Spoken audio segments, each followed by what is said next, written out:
گدھا اور گھوڑا۔ ایک غریب سکے کا بڑا دبلا گدھا تھا۔ وہ اتنا لاغر ہو گیا کہ اگر زور سے ہوا چلتی تو اڑا کر دور پھینک دیتی۔ پشت پر جا بجا زخم تھے اور ان میں بے شمار کیڑے پڑ گئے۔ 2 قدم سے وہ ٹھیک طرح سے نہ چل سکتا تھا۔ شاہی استبل کے داروغہ نے اسے دیکھ کر سکے سے پوچھا کہ تمہارا گدھا اس قدر کمزور اور بیمار کیوں ہے؟ کیا تم اس کا خیال نہیں رکھتے؟ سکے نے جواب دیا کہ میں ایک مفلس آدمی ہوں۔ میرے کھانے کو نہیں ملتا تو گدھے کو کہاں سے کھلاؤں؟ فاقوں نے اسے کمزور کر دیا ہے۔ داروغہ نے کہا، اسے 1 مہینہ میرے استبل میں چھوڑ دو، پھر دیکھنا یہ کیسا صحت مند ہوتا ہے۔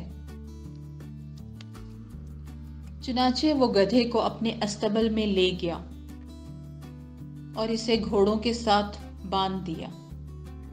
گھوڑوں کے ساتھ وہ گھاس اور دانہ کھانے لگا۔ گھوڑوں کے ساتھ ہی ہر روز اس کی بھی مالش ہونے لگی۔ گدھے نے دیکھا کہ گھوڑوں کی ہر روز مالش ہوتی ہے۔ گھوڑوں کے جسم خوب فربا اور چمکدار تھے۔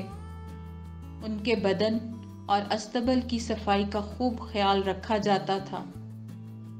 کھانے کو تازہ خوراک دی جاتی تھی۔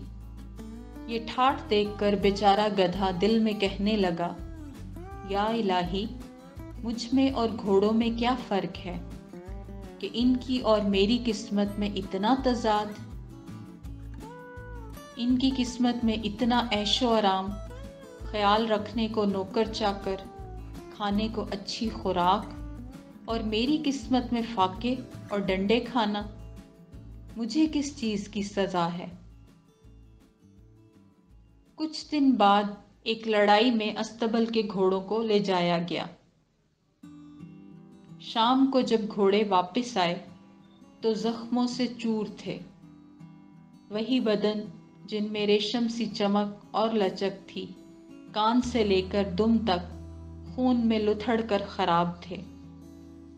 تیر جسموں میں پیوست تھے، جن کو نکالنے کے لیے گھوڑوں کو باندھ کر پچھاڑا اور تیروں کو نکالا گیا۔ گدھے نے جب گھوڑوں کی یہ حالت دیکھی تو اپنی نادانی اور ناشکرے پن کے لیے اللہ سے معافی مانگی اور مطمئن ہو گیا۔ ایران کا مشہور بادشاہ نوشرواں اپنے عدل و انصاف کے باعث نوشرواں عادل کہلاتا تھا۔ ایک بار وہ شکار کے لیے گیا۔ شکارگاہ میں اس کے لیے کباب تیار کیے جا رہے تھے کہ اتفاق سے نمک ختم ہو گیا۔ شاہی باورچی نے ایک غلام سے کہا، قریب کی بستی میں جاؤ اور وہاں سے نمک لے آؤ۔ بادشاہ نے یہ بات سن لی۔ اس نے غلام کو قریب بلایا اور اسے تاکید کی کہ قیمت ادا کیے بغیر نمک ہرگز نہ لانا۔ غلام بولا، ذرا سا نمک کسی سے مفت لے لوں گا تو کیا فرق پڑے گا؟ نوشرواں نے کہا، ضرور فرق پڑے گا۔ ہر برائی ابتدا میں ایسی ہی معمولی دکھائی دیتی ہے، لیکن پھر وہ بڑھتے بڑھتے اتنی بڑی بن جاتی ہے کہ اسے مٹانا آسان نہیں ہوتا۔ اللہ کی حکمتیں۔ باپ بیٹا ایک باغ میں بیٹھے آپس میں گفتگو کر رہے تھے۔ باپ بیٹے کو بتا رہا تھا کہ اللہ کی ہر تخلیق میں کوئی نہ کوئی حکمت ہوتی ہے۔ بیٹے نے کہا، مجھے اس بات سے اتفاق نہیں۔ بھلا اس میں کیا حکمت ہے کہ کھجور جیسے چھوٹے سے پھل کو ایک بہت بڑے درخت پر لگا دیا اور تربوز جیسے بھاری بھرکم پھل کو ایک کمزور سی بیل پر؟ باپ نے جواب دیا، ہر انسان کی عقل محدود ہے اور وہ ہر تخلیق کی حکمت تک نہیں پہنچ سکتی۔ تھوڑی دیر بعد دونوں ایک کھجور کے سائے میں سو گئے۔ اسی دوران ایک کھجور ٹوٹ کر بیٹے کے سر پر لگی، وہ جاگ اٹھا۔ باپ کی بھی آنکھ کھل گئی۔ اس نے پوچھا، بیٹا کیا ہوا؟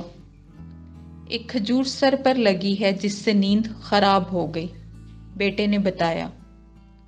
یہ سن کر باپ نے کہا، ابھی سونے سے پہلے جو تم نے سوال کیا تھا، کھجور گرنے سے اس کا جواب سامنے آ گیا۔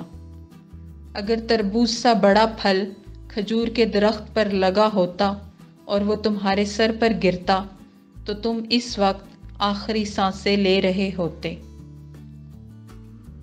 آئندہ اس بات کا خیال رکھنا کہ کسی شے کی حکمت سمجھ میں آئے یا نہ آئے، ہمیشہ یہی کہنا، کیا ہی عظمت والا ہے تو، ہم تو بس اتنا ہی علم رکھتے ہیں جتنا تو نے ہم کو دے دیا۔ سورہ آل عمران آیت 191 میں بھی آیا ہے، یہ سب کچھ تو نے فضول اور بے مقصد نہیں بنایا، تیری عظمت کے خلاف ہے کہ تو کوئی عبث کام کرے۔